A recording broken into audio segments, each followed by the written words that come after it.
Good morning प्यारे विद्यार्थियों।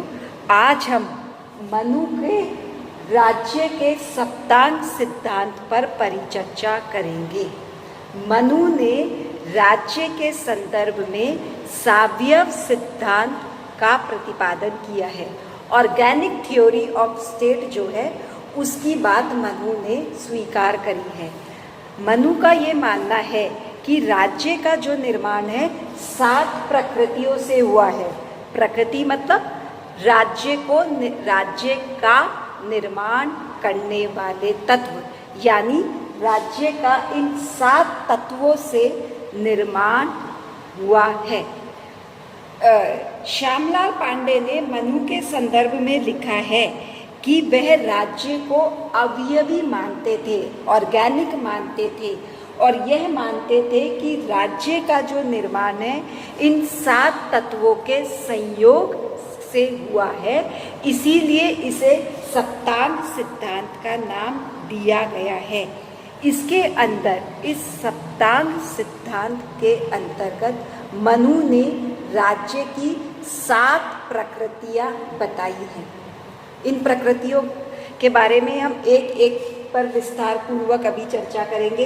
पहली प्रकृति जो मनु ने बताई है वह मनु मानते हैं स्वामी। मनु ने राजा अथवा स्वामी को राज्य का प्रथम जो है प्रकृति या प्रथम निर्णायक अंग माना है। मनु का मानना है कि यह जो राजा है इसमें 8 देवताओं के जो अंश हैं वह सम्माहित है। राजा नैतिक गुणों, प्रशासनिक क्षमता एवं दायित्वों की निष्ठा से परिपूर्ण होगा।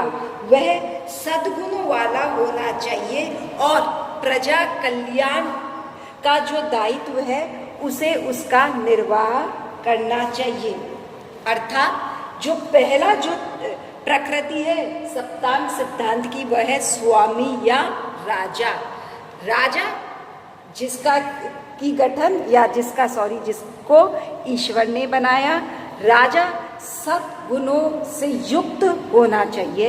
वह जनता के कल्याण के लिए कार्य करना चाहिए। दूसरी प्रकृति की बात करें तो वह है अमात्य या मंत्री।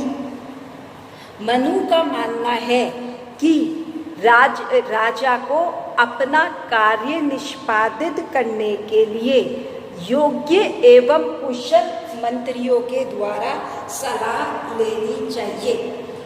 मनु ने मंत्रियों के लिए आवश्यक गुणों और योग्यता का भी विस्तार में जो है उसका वर्णन किया है।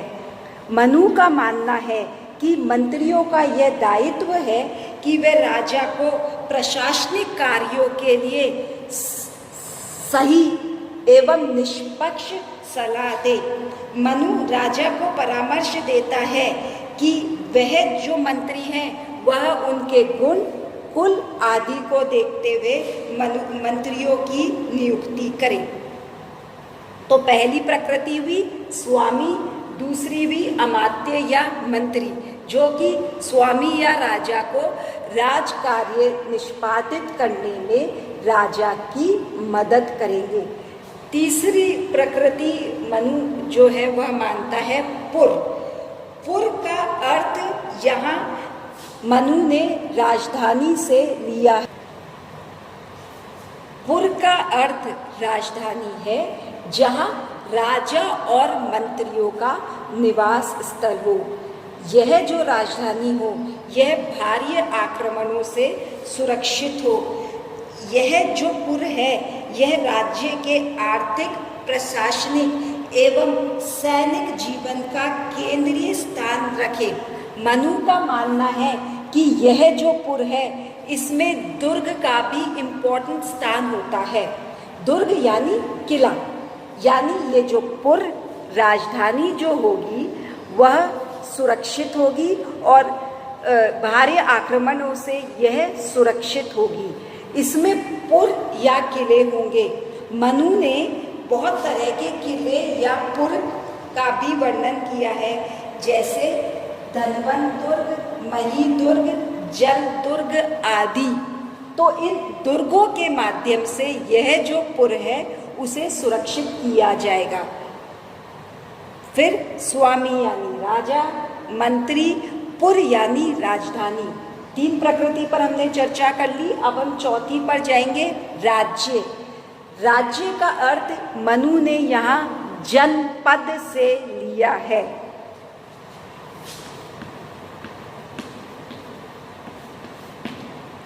जनपद यानी राज्य जो है उसका अर्थ है कि ऐसा, यानी राज्य का अर्थ राज्य के मतलब राज्य के प्रदेश में आने वाली भूमि और उसमें निवास करने वाली जो जनता है, उन दोनों को मिला के जनपद या राज्य का अर्थ लिया गया है। मनु का मानना है कि राज्य एक ऐसा प्रदेश है जिसका निर्माण विभिन्न गांवों और उसमें बसने वाली प्रजा से होता है। मनु ने राज्य के अंतर्गत गांव प्रशासन और विभिन्न अधिकारियों का उल्लेख भी किया है। ठीक है, तो हमने इन 4 प्रकृतियों के बारे में बात करी, स्वामी, अमात्य, पुर, राज्य। अब हम अगली प्रकृति के बारे में बात करें जो कि है कोश। कोश को मनु 5वीं प्रकृति मानता है सप्तांग सिद्धांत की। कोश का अर्थ है राजा द्वारा राज कार्य के लिए एकत्रित किया गया धन। राजा को अपने राज कार्य निष्पादित करने के लिए धन की आवश्यकता होती है। यह धन राजा कर के माध्यम से जनता से लेता है। मनु का मानना है कि राजा को सदैव ही कोष में वृद्धि के लिए, अपने कोष को बढ़ाने के लिए, उसकी वृद्धि के लिए प्रयत्नशील रहना चाहिए, लेकिन इसके साथ ही उसे बलपूर्वक या जबरदस्ती अधर्मपूर्वक जो है अपने कोष को नहीं बढ़ाना चाहिए। अब इस जो कोष का जो व्यय है या इस कोष का प्रयोग राजा जो है वह प्रजा कल्याण के कार्यों में करेगा। वह इस कोष को खर्च या कोष का जो प्रयोग है उसका प्रयोग वह प्रजा की सुरक्षा और उसके कल्याण के विभिन्न कार्यों के लिए करेगा। तो स्वामी, अमात्य, पुर, राज्य, कोष। 6ठी प्रकृति की अगर हम बात करें तो वह है दंड। दंड या सेना। मनु ने दंड या सेना को राज्य की सुरक्षा के लिए अनिवार्य माना है। मनु का मानना है कि सेना के अनेक अंग होते हैं, जैसे हस्ती सेना, रथ सेना, अश्व सेना, जल सेना आदि, और वह राजा को परामर्श देता है कि वह अपनी जो सेना है और इसके ये जो विभिन्न अंग है उन्हें स्ट्रॉन्ग करे, उसे सुदृढ़ करे। मनु ने सेना के सर्वोच्च अधिकारी को मंत्री परिषद का सदस्य भी बनाया है। 6 प्रकृति हमने डिस्कस करी, स्वामी, अमात्य, पुर, राज्य, कोष, दंड। जो आखिरी और 7वीं प्रकृति मनु ने बताई है वह है मित्र। मनु मित्र को भी राज्य का एक आवश्यक अंग मानता है। मनु का मानना है कि कोई भी राजा अकेले में निर्वाह नहीं कर सकता, उसे मित्र की आवश्यकता पड़ती है। दूसरी बात, मनु ये मानता है कि राजा को सदा प्रयत्नशील रहना चाहिए कि वह अपने पड़ोसी राज्यों के साथ मैत्रीपूर्वक संबंधों का निर्वाह करे। मनु ने जो अपना पूरा अंतर्राज्य सिद्धांत दिया है, जिसमें कि उन्होंने मंडल सिद्धांत के माध्यम से यह बताने की कोशिश भी की है कि राजा का यह कर्तव्य है कि वह अपने मित्रों को बढ़ाए और शत्रुओं का विनाश करे। तो मनु ने यह 7 प्रकृति या ये 7 जो है ये 7 फैक्टर्स या निर्माणक तत्व बताए हैं राज्य के। मनु ने प्रत्येक प्रकृति को उसके आने वाली प्रकृति की तुलना में अधिक महत्वपूर्ण माना है, यानी उसने पहली प्रकृति को ज़्यादा इम्पोर्टेंट माना है बजाय कि उसके बाद आने वाली प्रकृति को। जैसे मनु राजा को सबसे इम्पोर्टेंट महत्वपूर्ण मानता है, उसके बाद अमात्य, उसके बाद पुर, फिर राज्य, फिर कोश, फिर दंड और फिर मित्र। यानी राज्य के लिए सबसे महत्वपूर्ण स्वामी है और सबसे कम अगर मैं बात करूं जो महत्वपूर्ण है वह मित्र। यानी उसने एक पिरामिड के रूप में माना है, सबसे ऊपर शीर्ष स्थान पर उसमें स्वामी आते हैं, उसके बाद अमात्य, फिर पुर, फिर राज्य, फिर कोश, फिर दंड और मित्र। जहाँ एक और मनु ने जो है आगे वाली प्रकृति को अधिक महत्वपूर्ण माना है, वहीं दूसरी ओर मनु मानते हैं कि हर प्रकृति का एक विशिष्ट कार्य होता है और यह विशिष्ट कार्य उस प्रकृति द्वारा ही किया जा सकता है। तो हर प्रकृति की अपनी इम्पोर्टेंस है और उस इम्पोर्टेंस को, उसके विशिष्ट कार्य को जो है वह नकारा नहीं जा सकता। मनु का यह मत है कि हर प्रकृति अपने आप में स्वतंत्र एवं पूर्ण पृथक है और ये सब प्रकृति एक दूसरे के सहयोग से, एक दूसरे के कोऑपरेशन से, एक दूसरे की मदद से ही जो है कार्य करती है।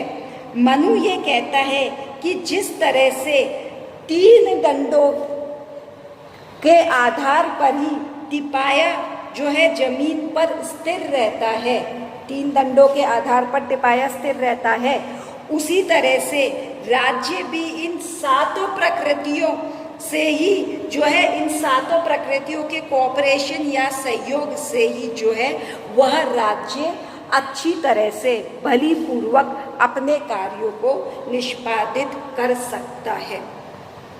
मनु ने ये जो राज्य का सप्तांग सिद्धांत दिया है, ये भारतीय राज परंपराओं के अनुरूप ही है। भारतीय राज परंपराओं ने हमेशा इस सप्तांग सिद्धांत के अनुसार ही जो है वह उसकी परंपरा रही है। मनुस्मृति की तरह महाभारत के अंदर, अर्थशास्त्र के अंदर, शुक्र नीति सार के अंदर भी इन सप्तांग सिद्धांत का वर्णन किया गया है। यह जो सप्तांग सिद्धांत है, यह राज्य के ऑर्गेनिक नेचर ऑफ स्टेट जो है, उसका जो सावयव प्रकृति है राज्य, उसका वर्णन करते हैं। हालांकि जो वेस्टर्न कॉन्सेप्ट है ऑर्गेनिक थ्योरी ऑफ स्टेट का, वह राज्य और उसके अंदर जो जनता रहती है, राज्य और प्रजा, उन दोनों के नेचर का जो रिलेशनशिप है उसे डिस्क्राइब करता है। जो ऑर्गेनिक थ्योरी जिसको हम बात करते हैं, ऑर्गेनिक थ्योरी ऑफ स्टेट, वह यह मानता है कि राज्य एक शरीर है और जनता उस शरीर के विभिन्न अंग, यानी राज्य तो साध्य है और ये जो शरीर के विभिन्न अंग है, यह उच्च साध्य के साधन मात्र हैं। मनु ने जो सप्तांग सिद्धांत दिया है, यह वेस्टर्न कॉन्सेप्ट से डिफरेंट है, यह उससे अलग है, क्योंकि यहाँ ये सप्तांग सिद्धांत राज्य और जनता के रिलेशनशिप को डिस्क्राइब नहीं करता। यह जो सप्तांग सिद्धांत है, यह राज्य के निर्माणक तत्व कि राज्य किन किन तत्वों से मिलकर बनता है और राज्य में इन तत्वों का क्या इम्पोर्टेंस है, क्या महत्व है राज्य के संचालन के लिए। तो मनु ने इस चीज को इसमें डिस्क्राइब किया है। इसमें मनु ने व्यक्ति को राज्य का साधन मात्र भी नहीं माना, क्योंकि वह जो प्रजा है वह इसका अंग भी नहीं है। मनु तो यह मानता है कि ये 7 प्रकृति मिलकर एक दूसरे के साथ सहयोग कर कर जो है राज्य का निर्माण करती हैं। अगर हम सप्तांग सिद्धांत में राज्य की प्रकृति को समझे, मतलब सप्तांग सिद्धांत का विवेचन करें, तो मनु ने राज्य की प्रकृति को समझने के लिए कोई भी जो है पूर्ण आधार इसे नहीं माना है। मनु ने तो राज्य की संरचना और उसकी गतिविधियों के संचालन के लिए कि राज्य किससे बनता है और राज्य के कार्य कैसे संपादित होंगे, इसके लिए जो है इस पूरी सप्तांग सिद्धांत का वर्णन करा है। मनु ये भी मानता है कि ये जितनी भी सातों प्रकृतियां हैं वह एक दूसरे पर निर्भर है और राज्य के लिए यह आवश्यक है। तो आज हमने जो बात करी वह है राज्य का सप्तांग सिद्धांत। 7 जो है निर्माणक तत्व माने हैं, मतलब इन 7 तत्वों से मिलकर राज्य बनता है।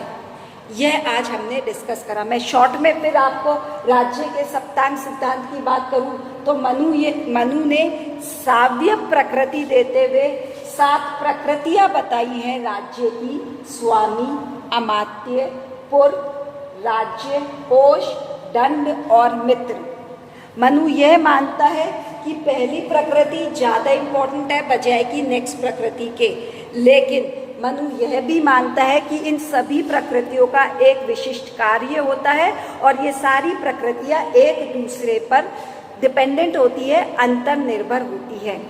मेरे ख्याल से आज जो मैंने आपके साथ परिचर्चा करी वो आपको समझ में आई होगी। Thank you.